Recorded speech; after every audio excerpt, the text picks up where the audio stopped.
En Cochabamba tenemos un paciente masculino de 28 años, que es joven. Entonces, esto, sabemos que en los pacientes jóvenes algo le pasa, algo le pasa, ¿no? Es deportista de competición, atletismo y fútbol, practica dos deportes. Practicando ejercicio presenta mareo, listo, presenta mareo. Esto es un presíncope, presíncope, con sensación de palpitaciones. Entonces, la palpitación, casi lo más probable es que algo le pasa al corazón, algo le pasa al corazón. Entonces, hasta ahí, ¿qué pudiera ser? Síncope vasovagal o de origen cardiogénico u ortostático. Cardiogénico. Eso, pareciera ser un síncope cardiogénico hasta ahí, ¿verdad? Es llevado a urgencias, tiene un Glasgow de 14-15, la frecuencia cardíaca está en 90-50. No nos dan el dato de la frecuencia cardíaca, respiratoria de 16, satura 95%.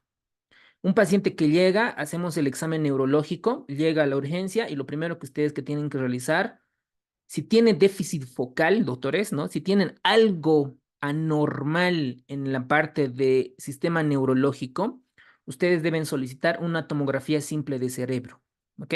Si algo encuentran alterado, anisocoria, desviación de la mirada, ¿no?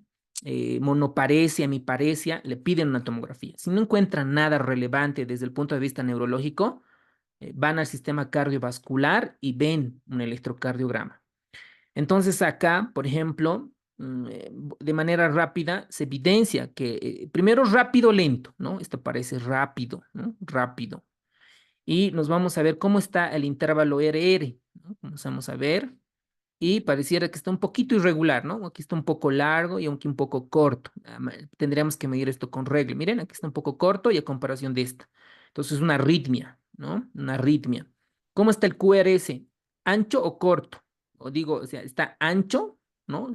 O corto, parece, está corto acá. Es una arritmia Mm. supraventricular, ¿ok? Una arritmia supraventricular.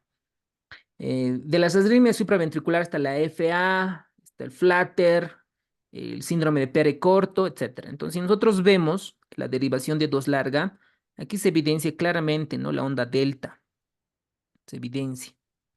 Entonces, este es un síndrome de Pere corto por la onda delta. El diagnóstico es en síndrome de Wall-Parkinson-White, ¿ok? Porque tiene una vía accesoria. Ustedes recuerden el nodo sinusal, el nodo auriculoventricular, ahí sus haces, ¿no? El lado izquierdo tiene dos, entonces hay una vía accesoria acá, la vía accesoria. Por eso ocurre pere corto, porque va más rápido entre la onda P y el QRS. Entonces, acá claramente el paciente tiene un síncope de origen cardíaco, la que tiene peor pronóstico, de origen cardíaco. ¿Cómo defino que es de origen cardíaco? Porque el electrocardiograma está anormal. Entonces yo para esto necesito una ecografía transtorácica para ver por qué, ¿no? Pero aquí claramente es un perecorto y debo de mandarle a electrofisiología para que realicen la ablación. Las preguntas, que ya la vimos, ¿qué es síncope? ¿Cuál es la etiología? Factores de riesgo, clasificación, el manejo y qué es el síndrome de Stock-Adams.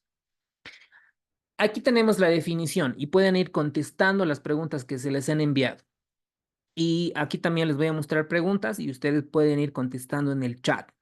El síncope es la pérdida del estado de conciencia. El paciente no es consciente. Este estado de pérdida de la conciencia es transitoria y se autolimita y es causada por una insuficiencia global de la perfusión cerebral. Aquí tenemos el cerebro, entonces aquí tenemos una presión de perfusión cerebral, ¿no? Una presión de perfusión cerebral. Más o menos debe de estar más de 60 milímetros de mercurio, entonces baja, ¿no? Por alguna razón. En este caso, el corazón de este paciente, ¿no? El corazón hizo una arritmia cardíaca, una taquicardia supraventricular, y pues el volumen sistólico no fue el adecuado, hay una insuficiencia global circulatoria. Entonces, cae el paciente. Es un inicio rápido, de duración corta y la recuperación es espontánea, solita y completa. ¿Ok? Muy bien. El inicio rápido, duración corta y demás. Pregunta para ustedes. Una de estas no es diagnóstico diferencial de síncope. No lo es. Cuando llega el paciente a la La urgencia, hiperglicemia. entonces yo lo valoro, ¿no es cierto? Entonces debo de descartar. Pueden contestar en el chat. 20 segundos. Está fácil esta pregunta. Y es extraída de Harrison.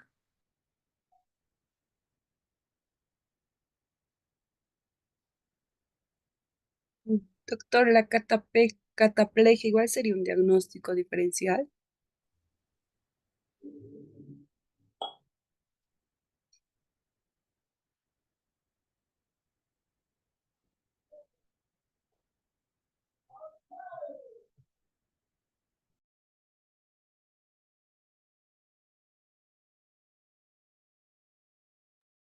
Sí, doctora. Sí, la cataplegia es un diagnóstico diferencial, pero Harrison no lo menciona. Sí, en las guías, en las otras revisiones, sí está como diagnóstico diferencial. Muy bien, aquí todos llegan, ¿no? ¿Cómo una vez que llega el paciente a la urgencia y digo, no, puede ser convulsión? Una, puedo decir que el paciente ya, como antecedente personal patológico, el paciente ya tenía epilepsia.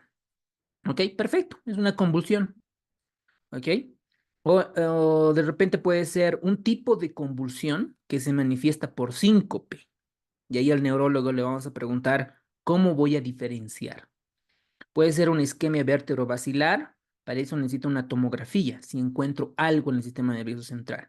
Hipoxemia, no sé qué tanto, no, la verdad es que no sé qué tanto un paciente con hipoxemia pueda desmayarse, puede tener síncope, pero está como referencia. La hipoglucemia, ni qué decir, a todo paciente que se desmaya y con antecedente de diabetes, peor si utiliza insulina, le tenemos que realizar una glucosa capilar, ¿ok? Una glucosa capilar para descartar. La hiperglucemia no desmaya, ¿no? Más bien deshidrata, ¿no? La hiperglucemia deshidrata, mayor diuresis, puede entrar en un estado hiperosmolar, pero no desmaya. Entonces, estos puntos claves, ¿no? Diagnóstico diferencial, convulsión, isquemia de la arteria vertebral basilar, hipoxemia e hipoglucemia. ¿Ok? Eso de la hipoxemia, doctor, por ejemplo, a mí en el sauna, cuando entra el de vapor, me ha dado un síncope, o sea, así, pum, me he desmayado. Yo creo que eso, ¿no? Se relaciona con esa parte, ¿no? Pero, ok, puede ser, pero a ver, en la sauna hace calor, deshidratación, tal vez, pero así, ahí como hipoxemia, puede ser que hayas desaturado y eso puede ser, ¿no? Que el cerebro no haya recibido suficiente oxígeno y eso puede haber desencadenado desde el punto de vista fisiopatológico. Pero, a ver, convulsión no, isquemia no, hipoglucemia no, sí, ¿no? Podría explicar el desmayo por un fenómeno de hipoxemia. Excelente aporte, doctor. Muy bien, esta ya la dominan, esta no la pueden fallar. ¿Cuál es la causa más frecuente de síncope?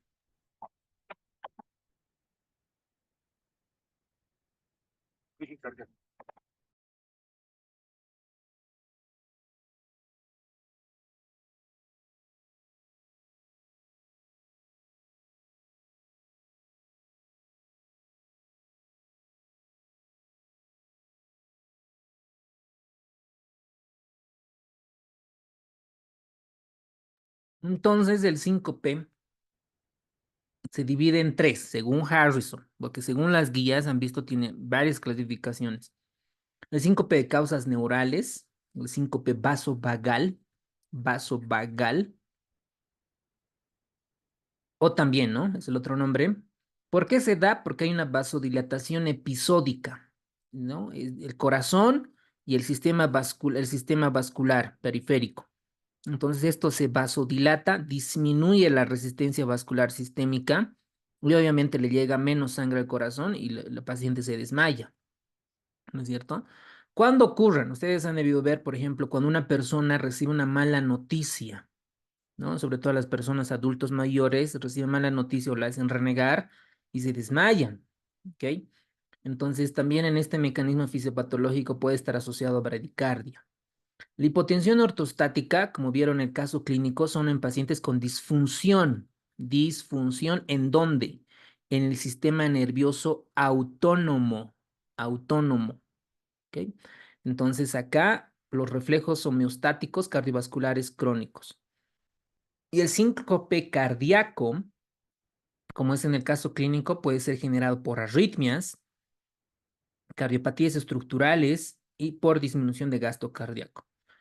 Hay una pregunta que ingresa a los exámenes de la residencia. ¿Cuál es la malformación congénita más frecuente en la edad pediátrica y en el adulto?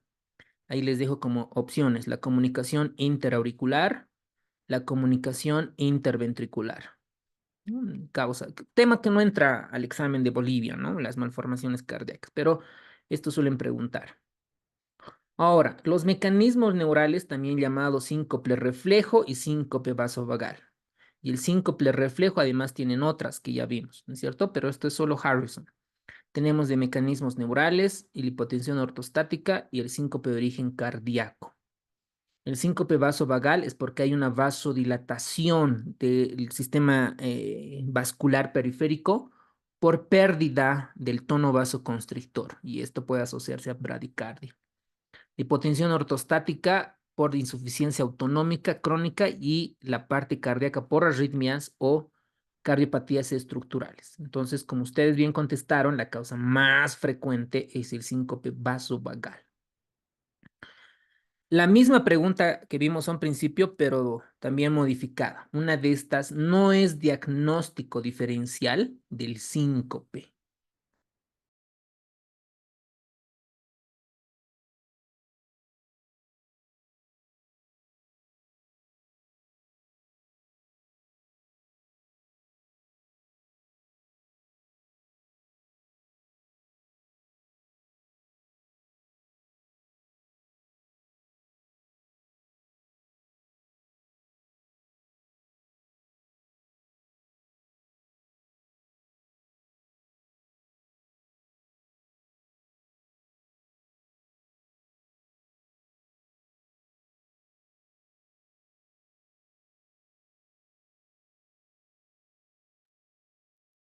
Muy bien.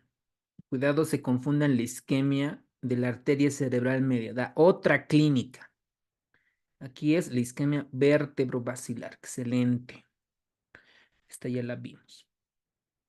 Los datos de presíncope. Antes de que el paciente se desmaye, hay datos pródromos. Entonces, estos pródromos, ¿cuáles son? Mareo, sensación de desmayo, debilidad y fatiga y trastornos visuales. Yo sé que probablemente para el examen me voy a olvidar estos datos. ¿Qué tengo que realizar? Flashcard. Flashcard. Y otra técnica es lo que dice el doctor, ¿no? Hacer mnemotecnia. Mnemotecnia. Por ejemplo, acá pudiera salir M de, no sé, a ver, vamos a ver. M, sensación de debilidad, fatiga y trastornos. Entonces pudiera salir una mnemotecnia, MASE. mm, MASE de, a ver, no sé qué tan bonito suene o rima esto. MASE de, FT o algo por ahí. Ustedes pueden jugar con las mnemotecnias. Mareo, sensación de desmayo, debilidad, fatiga y trastornos visuales y auditivos, algo por ahí, ¿no? Es una mnemotecnia que pudieran recordar como datos de presíncope. Entonces acá, mareo, sensación de desmayo, debilidad, trastornos visuales y auditivos. El dolor precordial no es un dato de presíncope, ¿ok? Ahora, esto de desmayo, pues ocurre desde el punto de vista epidemiológico en diferentes tipos de población. ¿Cuál es la más frecuente o la incidencia máxima? ¿En quiénes está? Pueden contestar en el chat, por favor.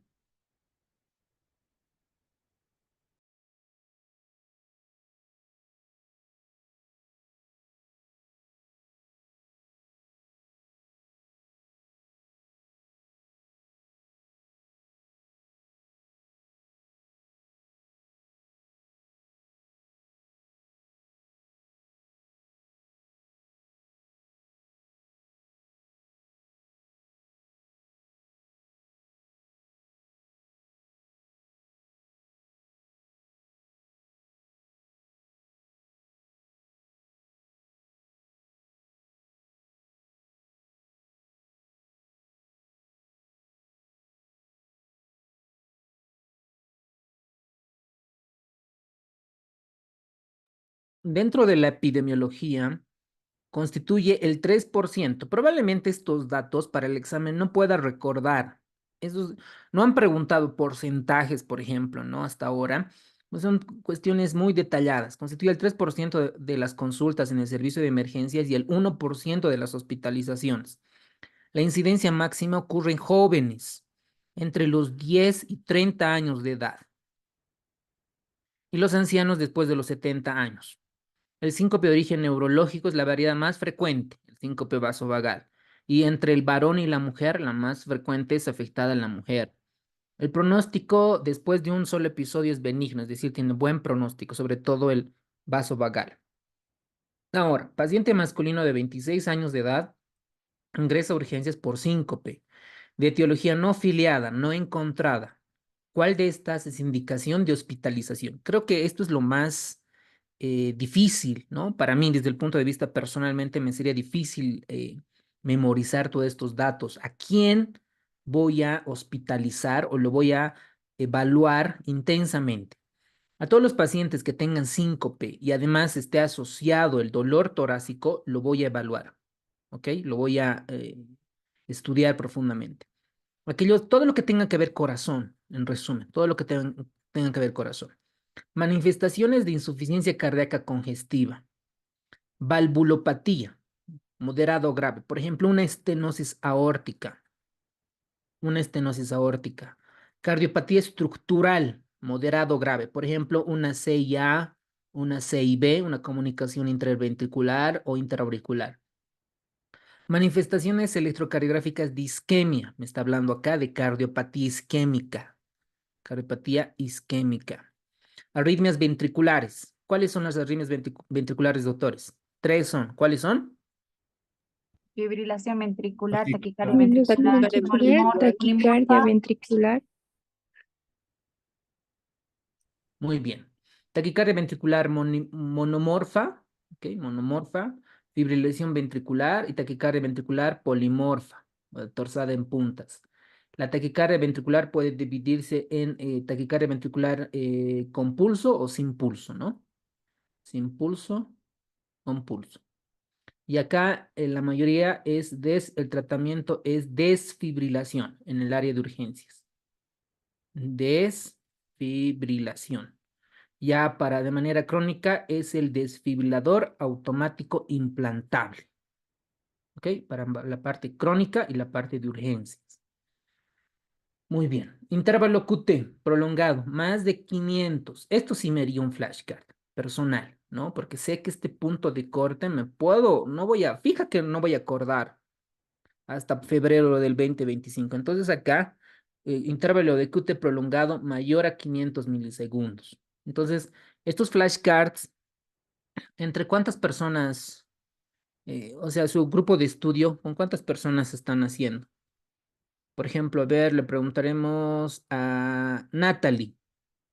Natalie, ¿estás ahí? O a Nela o a Anaí. Tu grupo de estudio, ¿con cuántas personas están?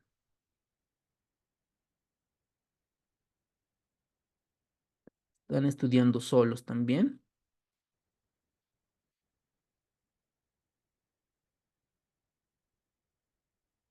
Bueno. Entonces, otra es las bradiarritmias, ¿verdad? Tenemos acá el bloqueo sino auricular repetitivo y las pausas sinusales. Otra es la bradicardia sinusal persistente, menos de una frecuencia cardíaca, menos de 60, menos de 50, dependiendo qué guía de práctica clínica lean. Bloqueos bifasciculares o trifasciculares. O retraso de la conducción intraventricular con una duración del QRS mayor a 120 milisegundos. Este también es otro punto de corte que fija que no voy a recordar hasta febrero, pero la probabilidad puedo aumentar de recordar realizando un flashcard. Fibrilación auricular, taquicardia ventricular no sostenida, antecedente de muerte súbita, síndromes de preexcitación, como teníamos, ¿verdad? Y síndrome de preexcitación o síndrome de Perry Corton teníamos en nuestro caso clínico. Patrón de Brugada en el electrocardiograma, palpitaciones. Miren, a todo paciente que llega a la urgencia con desmayo, siempre le debemos preguntar si tuvo palpitación. Y si el paciente nos dice sí, tuve palpitación antes de desmayarme, hay que internar, porque algo le pasa al corazón. Síncope en reposo o durante el ejercicio. Listo. Entonces, la mayoría, como ustedes verán, es corazón, ¿no? Todo lo que es corazón es síncope de origen cardiogénico, los debo de internar al paciente. Dice, no, File, ¿cuál de estas es indicación de hospitalización? Valvulopatía leve, no, tiene que ser una valvulopatía grave. Aquí dicen intervalo de QT más de 300, ¿no? En realidad, ¿más de cuánto tiene que ser? Mayor a 500, 500. doctor. 500, doctor. Eso, 500. mayor a 500, ¿verdad? QT prolongado. Bradicardia de 50. Aquí no nos dan un punto de corte, menos la frecuencia cardíaca, ¿no? Simplemente dice bradicardia sinusal persistente. Persistente. Retraso de la conducción intraventricular con QRS mayor a 120 milisegundos. Eso sí, ¿no? Aquí nos dan el dato del retraso de la conducción intraventricular con QRS mayor o igual a 120 milisegundos. La respuesta. Muy bien. Ok, esta está bonita pregunta de fisiología. ¿El síncope llega a ocasionar cuando la presión arterial sistólica cae por debajo de cuánto?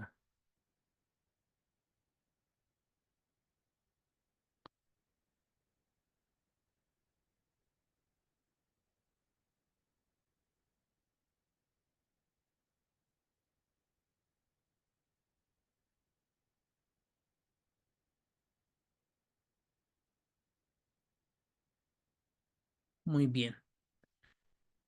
Entonces, dentro de la fisiopatología, el síncope tiene lugar durante la posición de pie. Cuando uno está en bipedestación, la sangre en la parte venosa, más o menos, tiene una acumulación entre 500 a 1000 ml de sangre.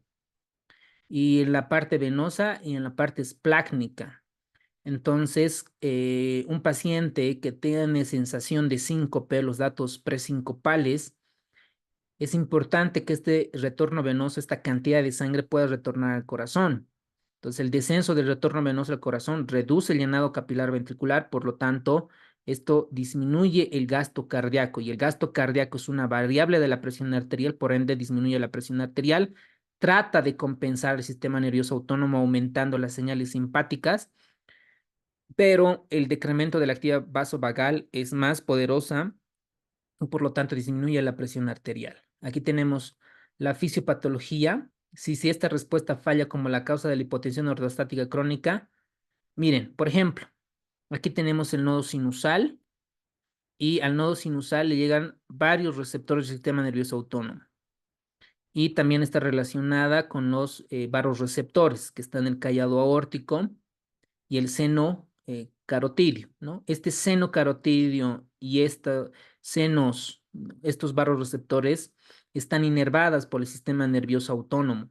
Dentro de ellas tenemos el simpático, la que va a hacer que actúe, que aumente la frecuencia cardíaca, aumente la presión arterial, y el parasimpático a través de sus varios receptores, principalmente el sistema vagal, ¿no? La parte de lo que es de la acetilcolina. Entonces aquí está parasimpático. Y el parasimpático en su mayor representante es el vago. Entonces el vago hace lo contrario del sistema nervioso parasimpático, es decir, disminuye la frecuencia cardíaca, disminuye por ende la presión arterial.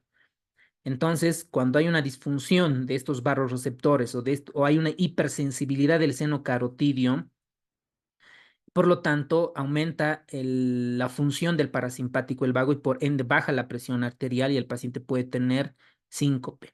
Entonces, cualquier alteración en todas estas vías, en estos receptores, puede ocasionar síncopes. Entonces, la latencia de respuesta a la autorregulación es de 5 a 10 segundos. Entonces, un paciente disminuye la resistencia vascular periférica para responder este tiempo de latencia es de 5 a 10 segundos. Y el flujo cerebral fluctúa entre 50 a 60 ml por cada 100 gramos. Es decir, nosotros tenemos ahí la arteria cerebral anterior, la media, la posterior. Este flujo, más o menos, es entre 50 y 60 por cada 100.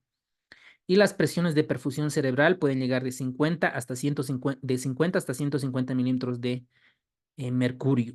Entonces, cuando esto se da una pausa, digamos de 6 a 8 segundos, ya existe pérdida de conciencia, ¿ok? Eso es, ahora, la reducción súbita de la presión arterial sistólica más o menos menor o igual a 50 milímetros de mercurio ya genera síncope. Entonces ahí la respuesta era el inciso E. Ahora, además dentro de esta fisiopatología existen dos patrones en los cambios de electroencefalograma. Miren esto. Aquí tenemos el electrocardiograma. Miren, acá el electrocardiograma. La frecuencia cardíaca es de 80 latidos por minuto. Miren, boom, boom, boom, boom, boom, 80. Muy bien. La frecuencia cardíaca, ustedes saben que la presión arterial depende del gasto cardíaco y depende de la frecuencia cardíaca. Cualquiera de estos dos que disminuyen, por ejemplo, en este caso frecuencia cardíaca, va a hacer que disminuya la presión arterial. Entonces, por alguna razón, digamos acá, se activa el vago. Y el vago hace que disminuya la frecuencia cardíaca. De 88 de frecuencia cardíaca disminuye a 45. Entonces, también la presión arterial disminuye. Miren, aquí está como 105, 70 más o menos. Está la presión arterial. Y cada vez que disminuye la frecuencia cardíaca, disminuye la presión arterial. Y entra en un fenómeno de asistolia. El corazón deja de latir. Por ende, no hay presión arterial. Cae la presión arterial. Y este es el tiempo de latencia, ¿no es cierto? Cada vez que vas recuperando. Ahora, ¿qué pasa en el electroencefalograma? En el electroencefalograma tenemos los ritmos, ¿no? Las ondas. Esto muy bien estudiadas por los neurólogos. Pues una vez que llega, por ejemplo, en la sistolia, ya tenemos un patrón lento, ¿no? El patrón lento. Todo lo que tiene de glucosa y oxígeno en el cerebro tiene una actividad lenta. Y una vez que vas recuperando, entra en una onda plana. Y posteriormente, cuando va recuperando la presión de perfusión cerebral, recién va recuperando, ¿no? Primero comienza igual con un patrón lento. Entonces aquí uno dice, ¿cuál es el patrón en un síncope? Patrón lento, plano, lento. Ese es el patrón, ¿vale? Ahora, desde otro punto de vista puede ser las sacudidas sin respuesta y sacudidas con una respuesta parcial. Pero lo más preguntado, sobre todo en convulsiones, ¿qué tipo de patrón tiene? En síncope es lento, plano, lento. ¿Ok? Ese es el tipo de patrón. Muy bien. Entonces acá la respuesta es disminución de la presión arterial sistólica menos de 50 milímetros de mercurio. Un paciente llega a tu consulta, a tu clínica, a tu centro, y ¿qué vamos a hacer? Primero, preguntarle, antes de que se desmaye el paciente, ¿qué hizo? ¿No? Y esta información la extraemos de los testigos que estuvieron.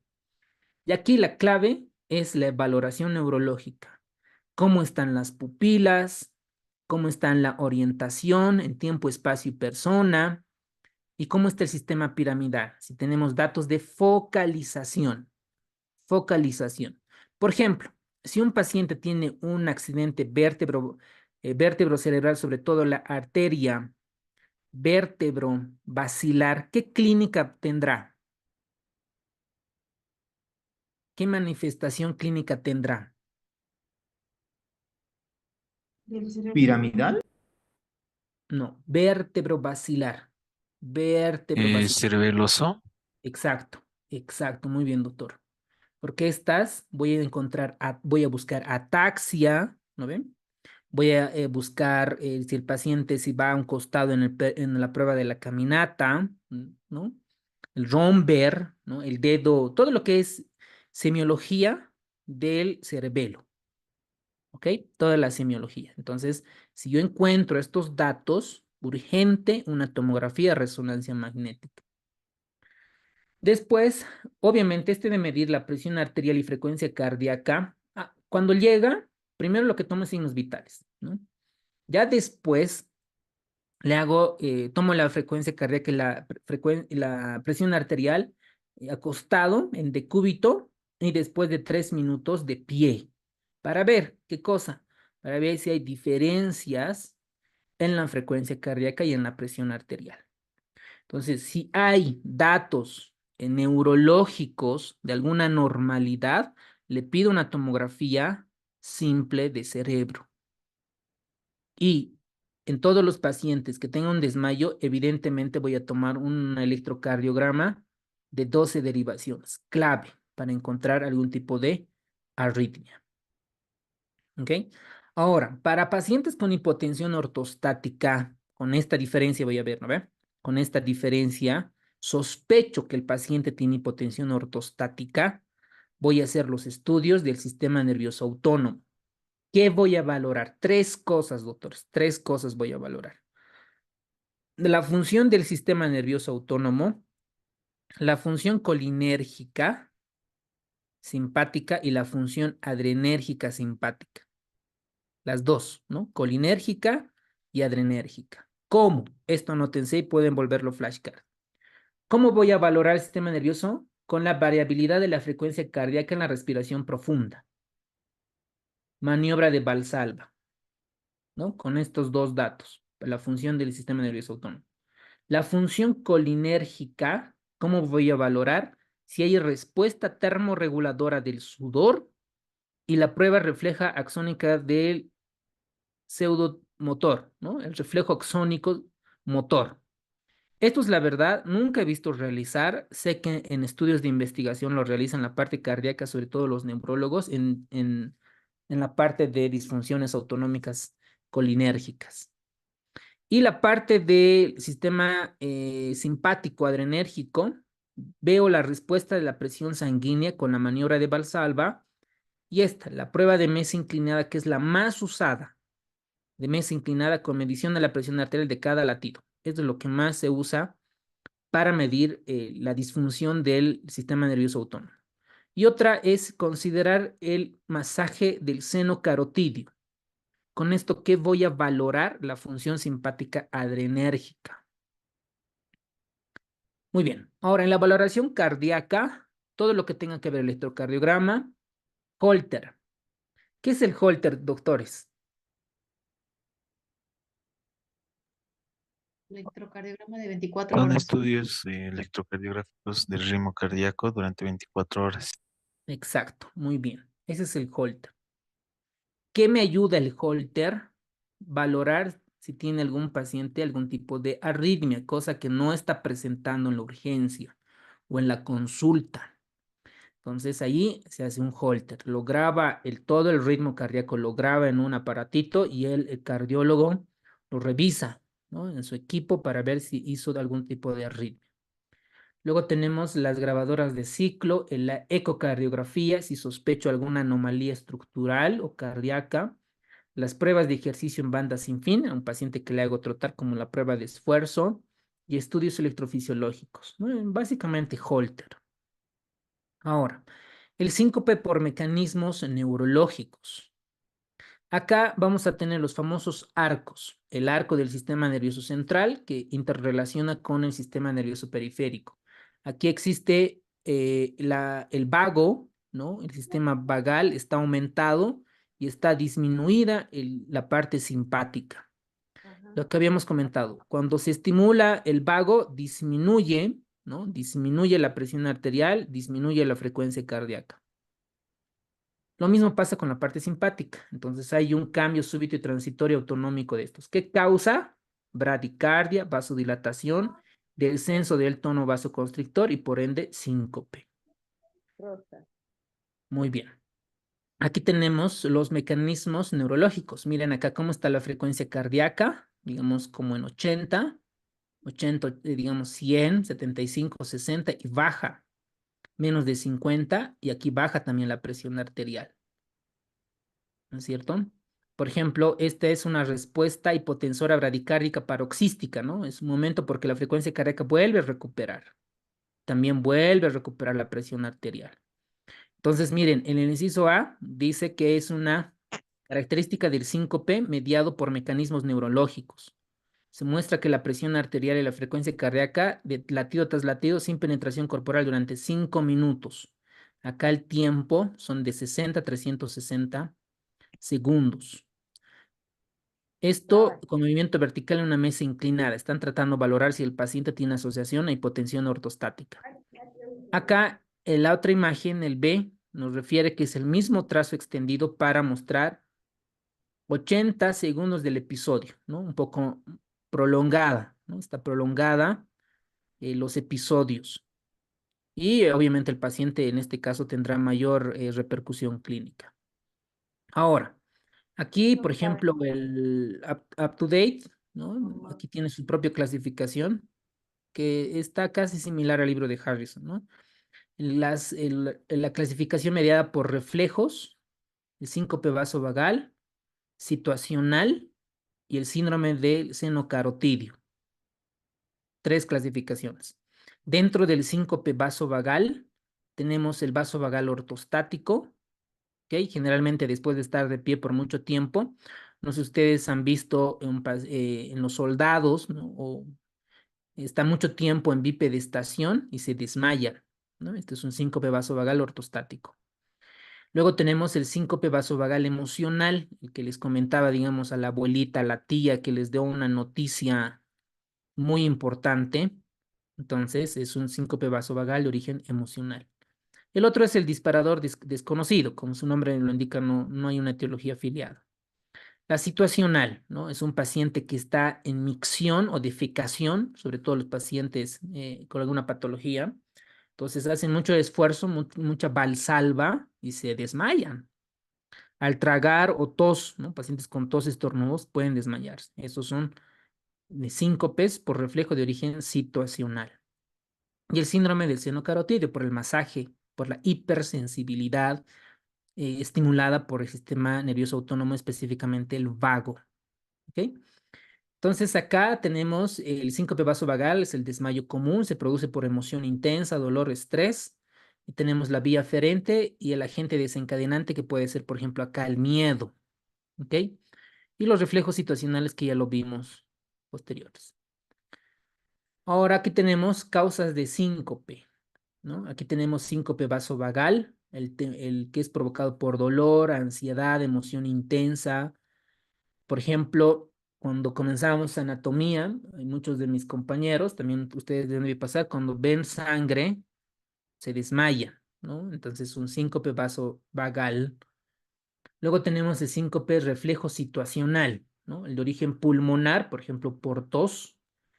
El síncope de origen urogenital, por ejemplo, por un masaje prostático. Luego, el origen del tubo digestivo, por ejemplo, puede ser por una deglución de origen cardíaco. Y esta ha sido pregunta de examen en la residencia de otros países. ¿Qué es el reflejo de Harich? El reflejo de Harich no es nada más que la obstrucción del tracto de salida del ventrículo izquierdo. En el libro de Harrison está como obstrucción de la salida cardíaca.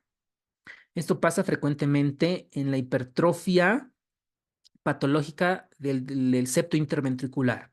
Entonces, anótense, por favor, en su resumen o en su flashcard, qué es el reflejo de Bessel-Harich, que es causa de síncope de reflejo situacional. ¿Por qué? Porque hay una obstrucción del tracto de salida del ventrículo izquierdo. Y esta otra es el síncope situacional de la alteración del seno carotídeo. Esto es por hipersensibilidad. ¿Ok? Y otra es la ocular. ¿Cómo es? Por la compresión ocular. No sé si ustedes en alguna vez, cuando rotaron cardiología, a la taquicardia supraventricular, por ejemplo, por reentrada infranodal, las primeras maniobras es hacer maniobras compresión del seno carotídeo y del globo ocular. Alguna vez han debido de leer, ¿no? Está la compresión ocular. Entonces, como primeras maniobras para taquicardia supraventricular por reentrada infranodal. Entonces, también, ¿no? Examen ocular, intervención ocular quirúrgica puede llevar a síncopes. Y hace par de semanas, ¿no? Un oftalmólogo, bueno, el anestesiólogo llama, ¿no? Dice, doctor, lo que pasa es que mi paciente no despierta. ¿Qué le han hecho? Le han operado de cataratas, ¿no? Le han operado de cataratas.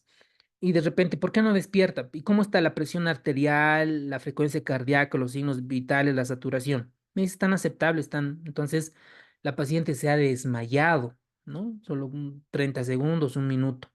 Entonces se trataba de un síncope de reflejo situacional de etiología ocular. ¿Por qué sucede esto? Porque se estimula el vago, la mayor parte de estos, ¿no? Sobre todo, pero el globo ocular pues tiene la parte del parasimpático principalmente, ¿ok? Luego tenemos la clasificación del síncope mediado por mecanismos neurológicos, que todavía continuamos en esto. Y esta puede ser por síncope vasodepresor, porque está normal la vía eferente, la parte simpática. Puede estar relacionada con el síncope inhibitor cardíaco, cuando se inhibe lo que produce es bradicardia, sistolia, y el síncope mixto. Y luego tenemos estos tipos de síncopes van a tener síntomas de intolerancia ortostática, ¿no? El paciente tiene sensación de desmayo, mareos, fatiga, que significa que el paciente va a desmayarse. También hay otras manifestaciones como diaforesis, palidez, palpitaciones, náuseas, hiperventilación, bostezos. Ahora, algunos casos pueden tener otro tipo de manifestaciones clínicas, por ejemplo, las mioclonías proximales distales, los ojos abiertos desviados hacia arriba, pupilas dilatadas. Pregunta para ustedes, ¿las pupilas dilatadas se da por parasimpático o simpático? Simpático, no, contra, Simpático, Parasimpático. Parasimpático, doctor, parasimpático. porque los que utilizan cocaína se dilatan sus Simpático pupilas. dilata, sí, Parasimpático. parasimpático. Ya, muy bien. Simpático. No se van a olvidar de esto. El sistema nervioso simpático es el que dilata las pupilas. Y el parasimpático es que hace miosis. Y otro es dilatación de las pupilas. ¿Cómo se van a acordar? Digamos que ustedes están un paciente en una situación de emergencia, ¿no? Un paciente está en una situación de emergencia. Digamos que un perro le quiere ladrar y morder. Entonces, cuando un perro, un animal, está ladrando y te quiere morder, no te quiere hacer daño, entonces se activa tu sistema nervioso simpático.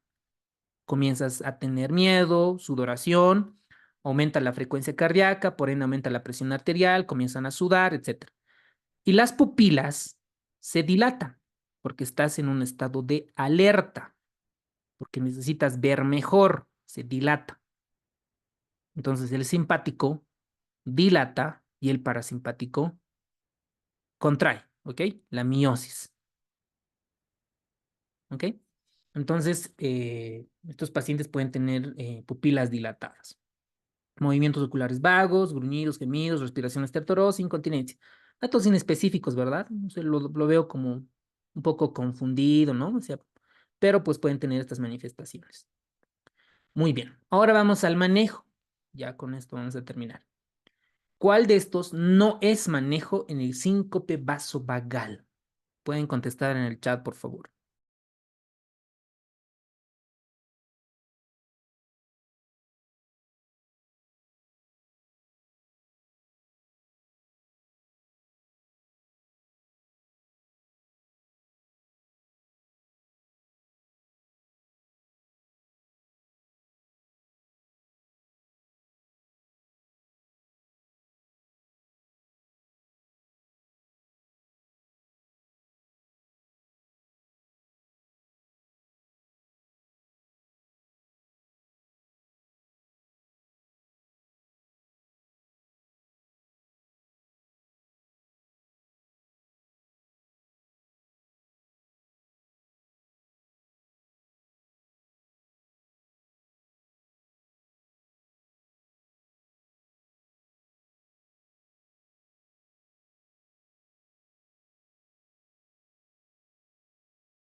Excelente, gracias por participar.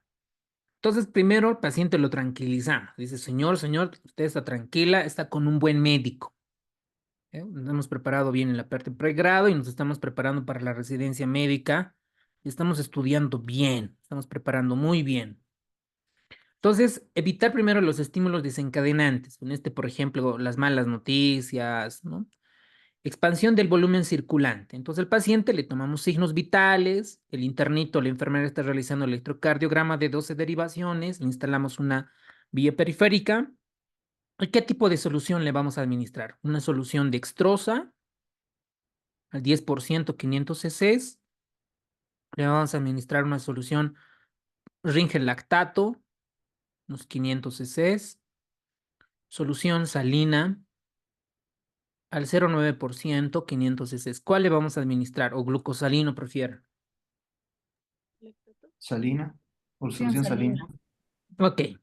La respuesta Sal- acá, no podemos administrarle solución salina porque tiene mayor osmolaridad. Ok.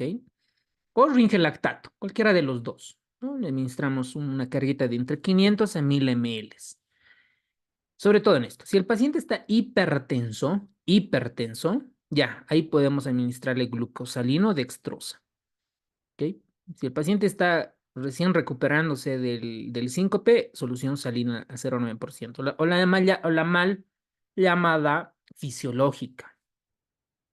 La dextrosa se debe tener cuidado en pacientes que tienen diabetes, ¿no? Porque imagínate que tiene 500 de azúcar y le das azúcar, ¿no? Lo vamos a tronar más. Entonces, hay que tener cuidado la glucosa. Entonces, en este caso, una solución salina de 0,9% no me parece descabellado. Administramos sal y agua. En la práctica diaria no lo hacemos esto. Sal y agua podemos darle con solución salina. Y las maniobras isométricas de contrapresión de las extremidades. Entonces, como el paciente ya está en decúbito, entonces elevamos las piernas, ¿no? Elevamos las piernas para que el volumen circulante retorne y aumente el gasto cardíaco. ¿Cómo se hace? Cruzar las piernas o empuñar las manos o tensar los brazos. Por eso, un paciente que se desmaya, ¿no? En un partido de fútbol o algo así, lo que hacemos es elevar las piernas. ¿Para qué elevamos las piernas?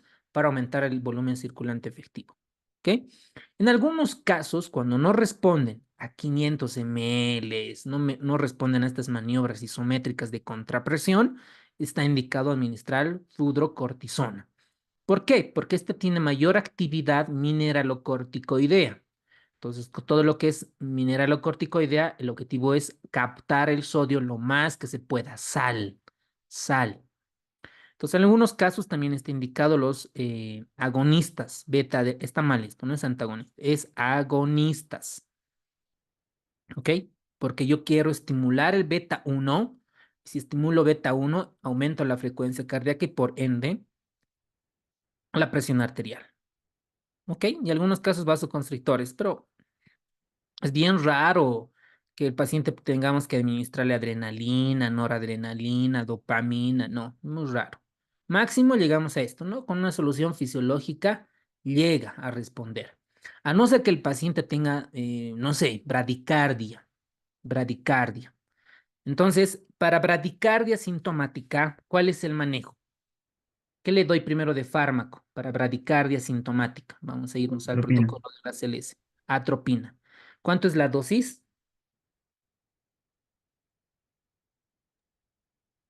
6. Ahí, vamos a ver. ACLS, bradicardia. Si no responde la atropina, ¿qué medicamento le damos? Dopamina o adrenalina. ¿Ok? Dopamina, adrenalina. Si no responde, marcapaso, Paso percutáneo. transcutáneo. Si no responde, marcapaso transvenoso. ¿Ok? Aquí, a ver, vamos a ver si esta está actualizada. Ah, sí está. Miren, por ejemplo, primero, aquí el libro, el ACLS, dice, ¿no? Frecuencia cardíaca, menos de 50, dice, ¿no? Si tiene menos de 50, ya, tenemos que identificar al paciente. Mantener la vía aérea permeable, ¿no? O asistir. Segundo, dar oxígeno si está hipoxémico. Si está saturando menos de 90, pues le damos oxígeno. Y le monitorizamos, ¿ok? Le monitorizamos. un acceso venoso y le tomamos un electrocardiograma de 12 derivaciones. ¿Ok? Si el paciente persiste con bradiarritmia, que tiene hipotensión, alteración del estado mental, datos de choque, dolor en el pecho, en el tórax o falla cardíaco aguda, en estos casos, es decir, en resumen, si hay clínica, sí le administramos atropina. Por ejemplo, es clásico ver, por ejemplo, ayer, ¿no? En la guardia, o antes de ayer estaba de guardia. Entonces me dice, doctor, el paciente de la cama 6 está con frecuencia cardíaca de 46, 44. Le paso atropina, me dice. ¿No? No, tranquila. ¿Cómo está la paciente?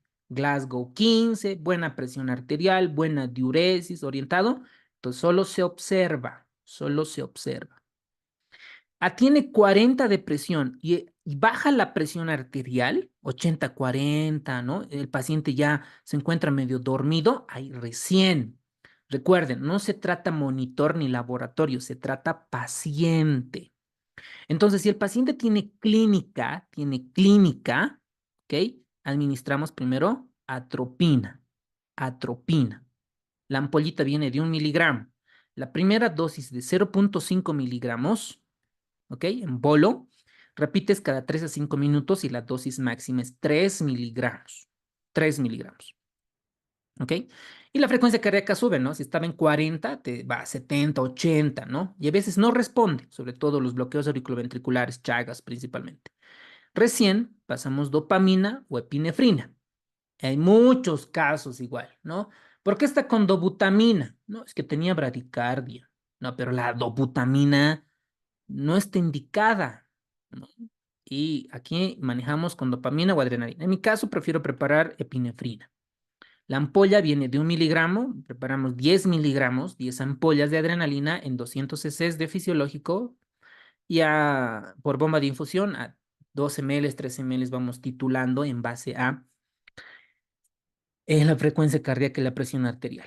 ¿Ok? Si no responde a esto, en las guías de la CLS dice consultar con un experto, ¿no? Y va directamente a marcapaso transvenoso. El marcapaso transvenoso, pues, es como poner un catéter y se controla, ¿no? ¿Cuál es el modo de marcapaso para ver este tipo de pacientes? ¿Ok? Eso es el algoritmo de, ¿qué se llama? De bradicardia. Bueno, no sé si quieren repasar el de taquicardias, pero bueno, estamos en síncope, ¿no? Que a veces me gusta la parte de medicina interna. Bueno, entonces ese es el manejo de bradicardia en un paciente. La hipotensión ortostática tardía. Vamos, pueden contestar en el chat. ¿Cuánto ocurre? ¿Cuándo ocurre?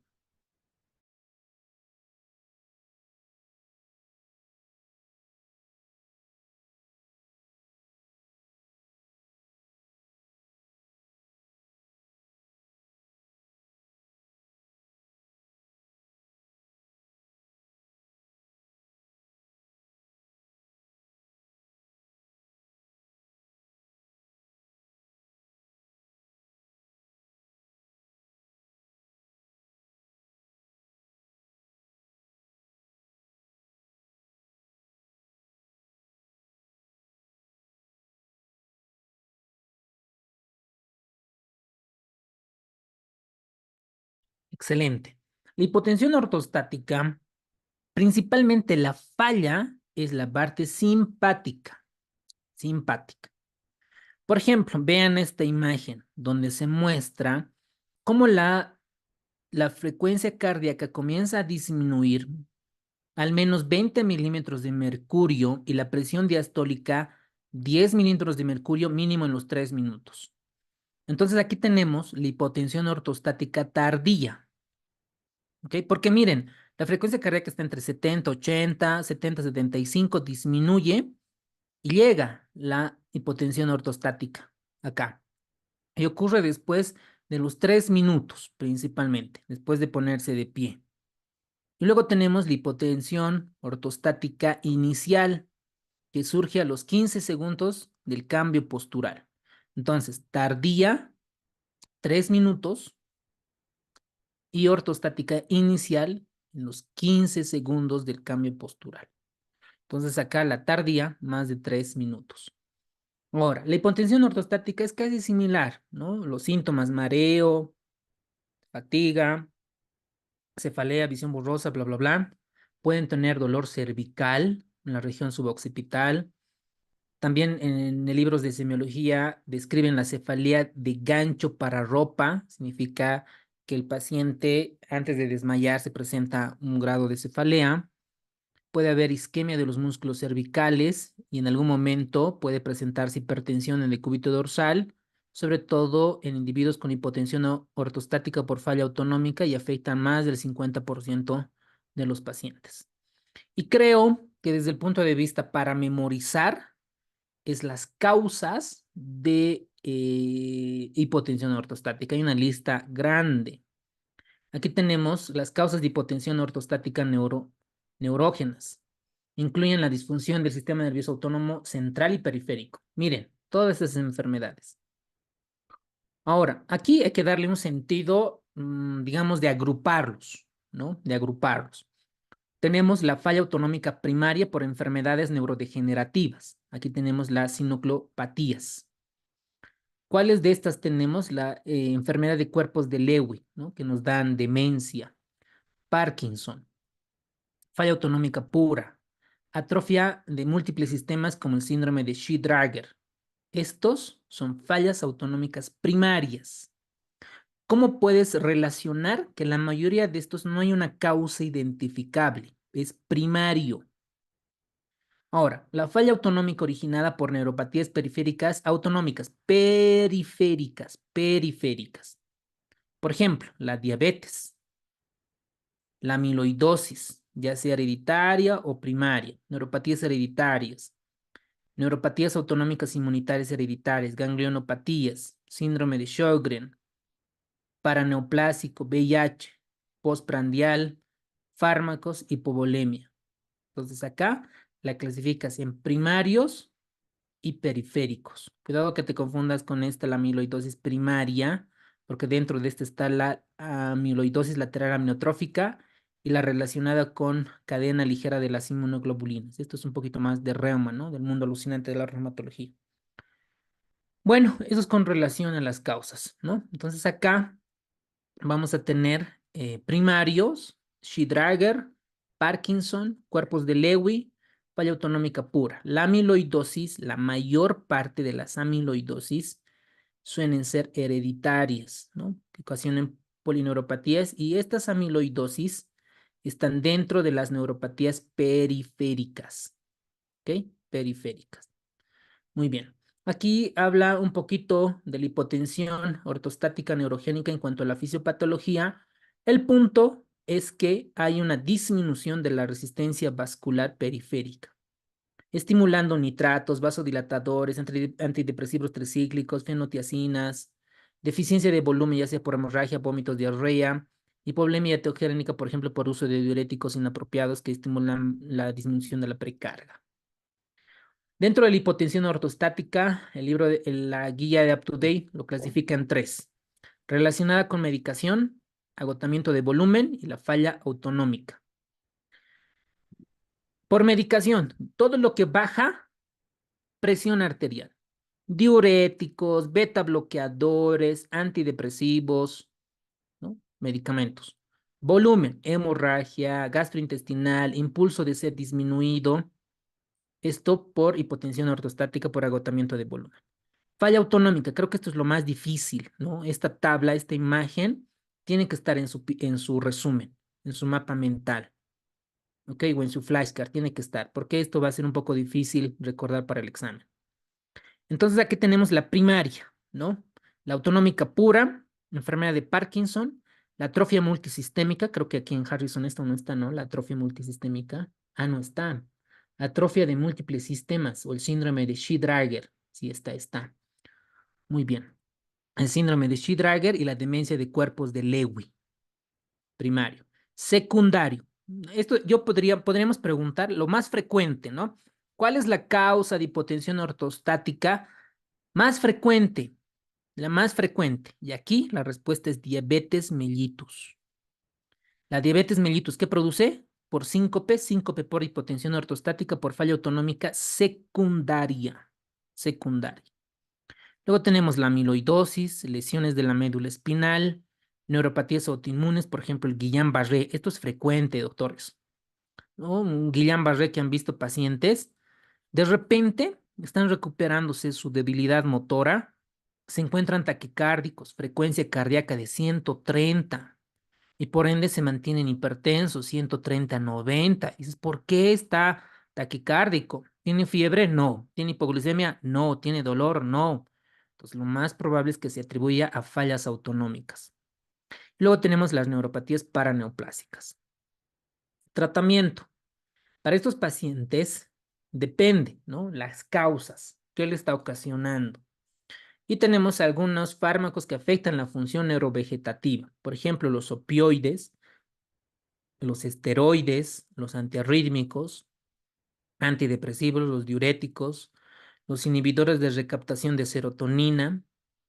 Estos causan impotencia, ¿no? Por ejemplo, hay muchos pacientes, ¿no?, que van al psiquiatra, les prescriben algún antidepresivo y pues genera impotencia. Retención urinaria. ¿A quiénes están asociados? Opioides. Por ejemplo, en nuestro medio, ¿no? Morfina, oxicodona, fentanilo. Descongestionantes también están asociados a retención urinaria, sobre todo los antigripales, ¿verdad? Algunos que contienen difenhidramina, por ejemplo, que ocasionan diaforesis, algunos antihipertensivos, algunos inhibidores de recaptación de serotonina, opioides, principalmente la morfina. Intervenciones no farmacológicas. Siempre es importante mantener la cabecera como a 30 grados. ¿Para qué? Para evitar la broncoaspiración. La broncoaspiración, síndrome de Mendelssohn. Luego pasar de posición del cúbito a la parte vertical, maniobras isométricas que ya la vimos, advertencias de hipotensivos y simplemente optimizar la precarga, ¿no?, con solución salina.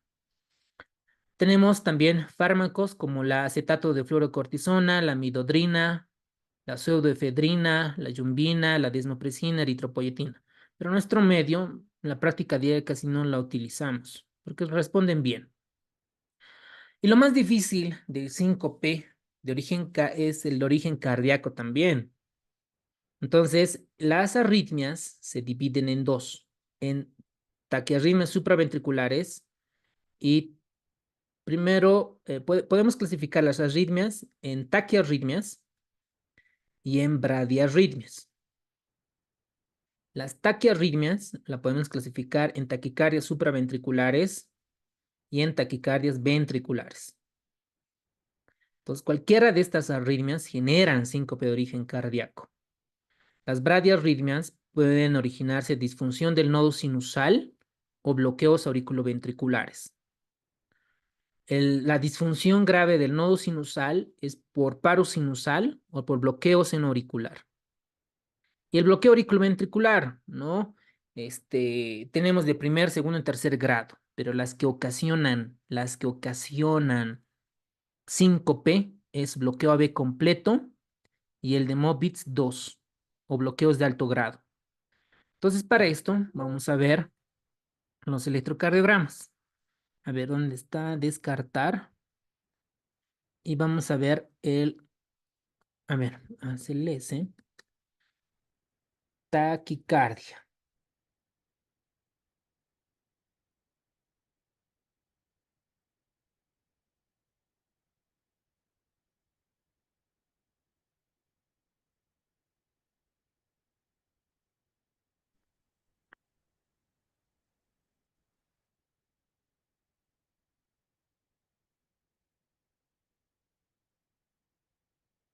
¿Qué arritmias tenemos supraventriculares? ¿Qué arritmias, taquiarritmias supraventriculares tenemos?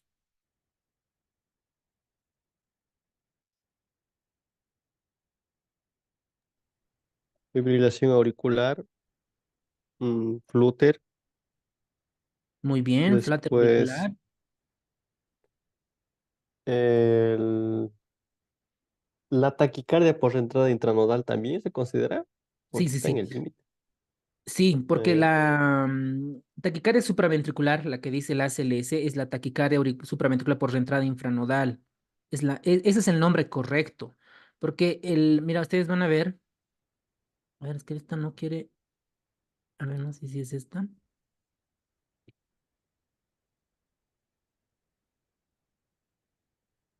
Esta es TB, por ejemplo, con pulso. Necesitamos una supraventricular.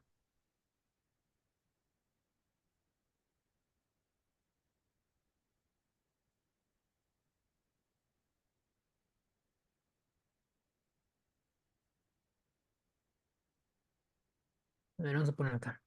Management supraventricular taquicardia.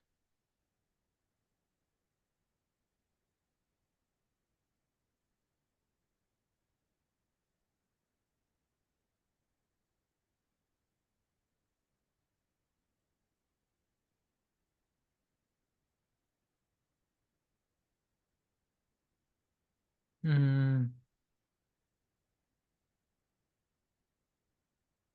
esta está bonita.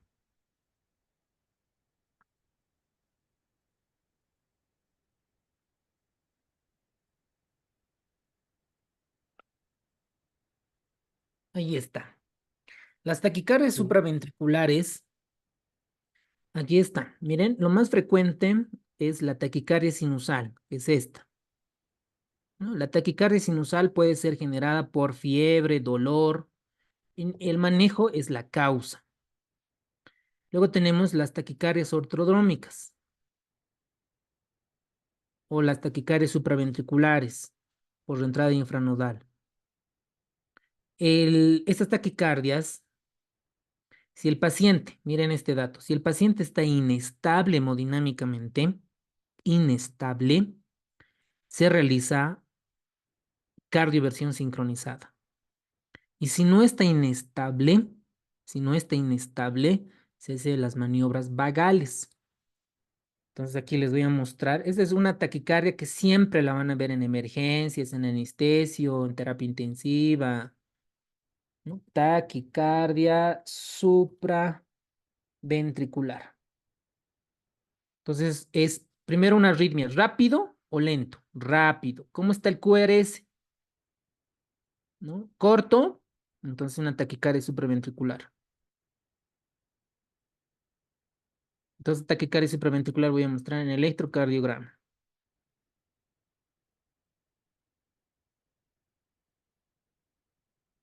Mm, Solo necesitamos el electro. Aquí hablo un poco de flutter. El tratamiento es la adenosina, 6 miligramos. Tal vez hasta como shorts.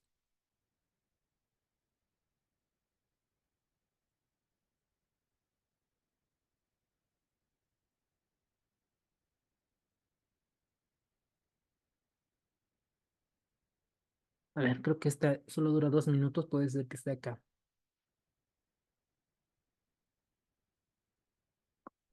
Ah, sí, es esta. Hola, en este video hablaremos exclusivamente de la taquicardia supraventricular.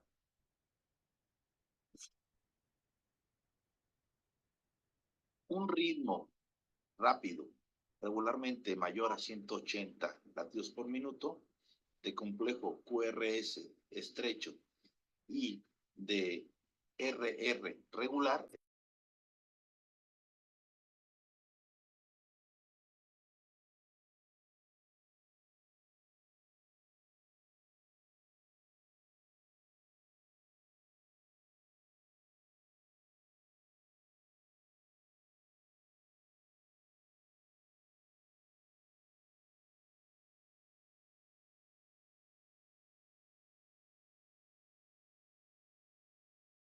Doctor, no se escucha. Estabilidad hemodinámica, el de complejo QRS estrecho y de RR regular, es decir, de un ritmo regular, posiblemente sea una taquicardia supraventricular. El tratamiento de la taquicardia supraventricular con inestabilidad hemodinámica será cardioversión sincrónica eléctrica entre 50 a 100 joules. previa pseudoanalgesia cuando así lo amerite el paciente. En caso que el paciente presenta estabilidad hemodinámica, el tratamiento será farmacológico. Sin embargo, antes de administrar fármacos, brindaremos alguna maniobra vagal, como un masaje carotidio entre 8 a 10 segundos, del lado hábil o del lado con el que escriba nuestro paciente. En caso de no presentar regreso a ritmo sinusal, se administrarían 6 miligramos adenosina. Se puede administrar una segunda dosis de 12 miligramos o inclusive una tercera dosis de 12 miligramos. Si esto no es eficaz, pasaríamos al segundo antiarrítmico, que es la amiodarona a dosis de 150 miligramos para 10 minutos. Como en cualquier paciente con inestabilidad eléctrica cardíaca, debemos descartar las 5 H's o las 5 T y entonces darle un tratamiento acorde a las mismas.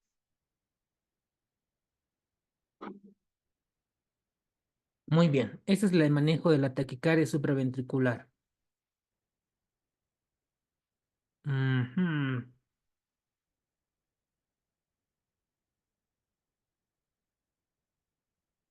Dentro de los bloqueos auriculoventriculares, los más frecuentes es del bloqueo auriculoventricular de segundo grado, MOBITS 2, que ya requieren marcapaso. ¿Ok?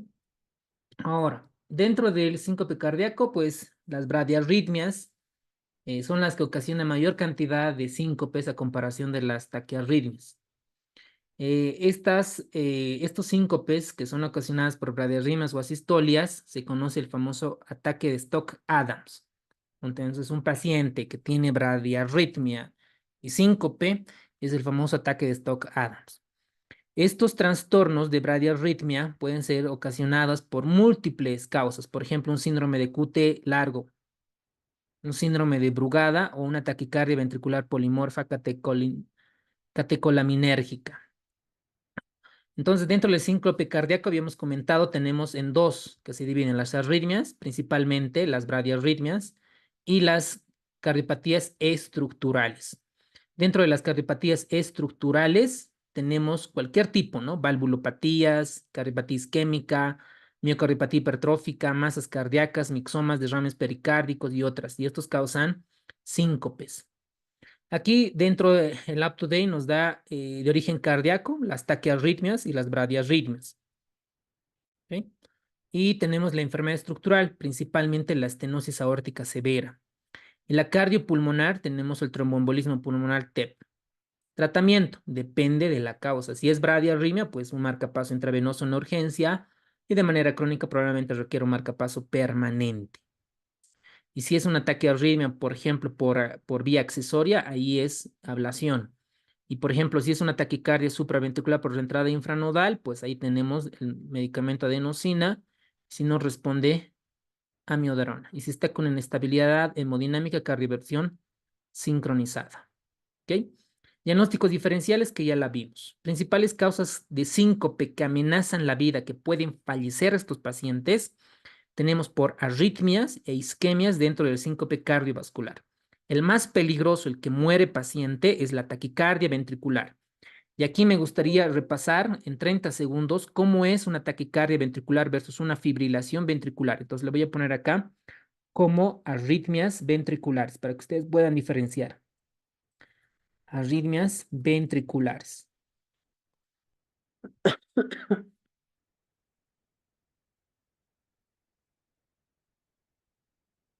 Solo necesitamos el electrocardiograma.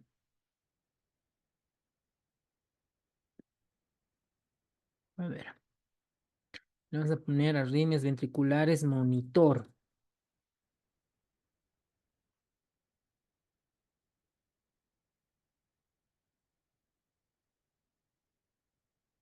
Aquí está. Esta es una taquicardia ventricular monomorfa.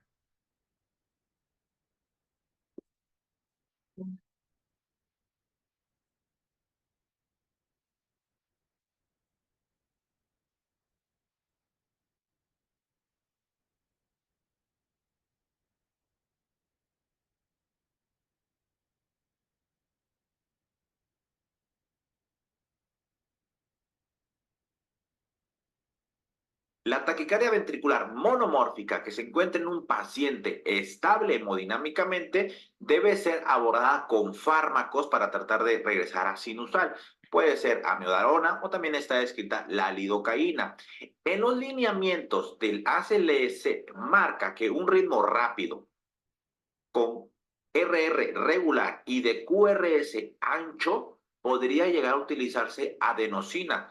No porque sea una taquicardia ventricular monomórfica, sino porque podría tratarse de una taquicardia supraventricular con conducción aberrante, es decir, con un síndrome de preexcitación de base o con un bloqueo de rama izquierda o derecha de base. Por eso marca esa intervención, ya que sería diagnóstica y terapéutica. Y la fibrilación ventricular, ¿no? Es un ritmo más caótico.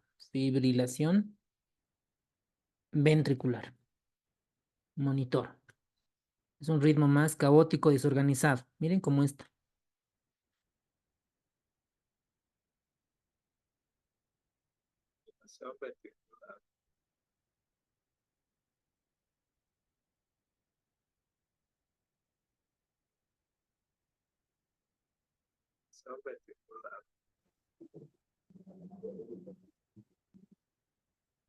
Algunos se confunden con taquicardia ventricular polimorfa, ¿no? Entonces, pero la otra es más simétrica. Este es un ritmo caótico. Entonces, esos son los dos ritmos ventriculares en las que tienen mayor riesgo de que amenazan la vida. Luego tenemos el síndrome de QT largo. El síndrome de QT largo, ¿a qué tipo de arritmia predispone? Taquicardia ventricular monomorfa, fibrilación ventricular, taquicardia ventricular polimorfa, taquicardia supraventricular. ¿A qué tipo de arritmia predispone el síndrome de QT largo? Polimorfa. Es muy bien, en la taquicardia ventricular polimorfa torzada en puntas. Medicamento frecuente, por ejemplo, la ranitidina, la ciprofloxacina, la levofloxacina predisponen al síndrome de QT largo. Síndrome de Brugada y las bradicardias. ¿Pero qué tipo de bradicardia? Ojo, Mobitz tipo 2, ¿ok? Bloqueo auriculoventricular de segundo grado, Mobitz tipo 2, y bloqueo cardíaco o el auriculoventricular completo o de tercer grado. Cuidado en el examen. En nuestro simulacro va a estar eso. Pausa significativa, pausa sinusal, mayor a 3 segundos. Entonces, ojo con estos. Y el Doctor, isquemia. perdón, doctor, aprovechando ahora el cuadro, o sea, he tenido esa diferencia entre el síndrome de Cute largo y el síndrome de Brugada, ya que se mencionan o sea, patologías como la hipercalcemia o hipocalcemia, donde ahí mencionan el electrocardiograma, tanto el de Cute largo y el de Brugada. Por ejemplo, en el de Cute largo, lo que menciona es que estaba en la hipopotasemia y el de Brugada estaba en el de hiperpotasemia. O sea, estas alteraciones electrocardiográficas, muy allá muy aparte de lo que hemos mencionado de la taquicardia ventricular y todo ello, o sea, ¿cómo se van a asociar a esto? O sea, ¿qué nos tratan de decir, doctor? O sea, ¿el corazón está actuando de esa manera? O porque se mencionan en varias patologías, hasta la hipertrofia del ventrículo izquierdo, está también el síndrome de Brugada, Cute largo, Valsalva elevado. Entonces, así, o sea, me he ido perdiendo en esas dos palabras, doctor, o en esos dos conceptos de Cute largo y de Brugada. Si me puede aclarar, por favor. Claro que sí. Ambos, el síndrome de Brugada y el síndrome de QT largo, predisponen a arritmias malignas. Por ejemplo, mira, aquí vamos a tener un electrocardiograma del síndrome de Brugada. El síndrome de Brugada, como el síndrome de QT largo, predisponen a arritmias malignas. ¿Cuáles son las arritmias malignas? Taquicardia ventricular, fibrilación ventricular, pero principalmente la taquicardia ventricular polimorfa. Por ejemplo, veamos este electrocardiograma, que es un síndrome de Brugada. En la práctica diaria es bien difícil encontrar un síndrome de Brugada. No se ve frecuentemente. Entonces acá va a presentar, por ejemplo, unas alteraciones en el PR y en el QRS, ¿no? Por ejemplo, estas alteraciones principalmente vamos a tener ondas T negativas. Por ejemplo, acá se evidencia, ¿no? En la derivación B1, B2. Miren, esta B negativa. onda T negativa, onda T negativa. Estas alteraciones son características del síndrome de Brugada tipo 1. La onda T negativa en B1, B2. Y este QT largo predispone a taquicardias ventriculares polimorfas. En resumen, ¿a qué quiero llegar? Ambas, el síndrome de Brugada y el síndrome de QT largo, significa que nos van a predisponer a arritmias malignas, que van a fallecer paciente.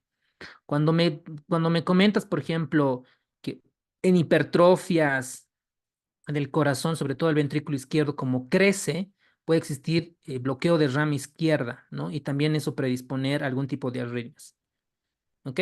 Sí, por eso hablaba ahí mismo, o sea, en el ventrículo izquierdo, que Brugada 1, hablaba de Brugada, QT largo, onda T negativa y Valsalva, que se eleva, ¿no? Con la maniobra de Valsalva. Y yo, o sea, me he ido perdiendo en esos dos conceptos porque, o sea, se va relacionando con otras patologías, pero ahí se mencionaba, ¿no? Por eso, ahora ya estoy entendiendo, Doc. Excelente, muy bien. Ok, y el estudio del paciente, como te habíamos comentado, ¿no? Hacerle la anamnesis, un electrocardiograma y ver, ¿no? Las alteraciones. Las cardiopatías estructurales que predisponen la mayor cantidad de arritmias son las estenosis aórticas, principalmente. También pueden haber otras, ¿no? Las hemorragias significativas, el embolismo pulmonar, las hemorragias subaracnoideas. Y ya con eso terminamos síncope, ¿ok? Muy bien, con esto hemos terminado la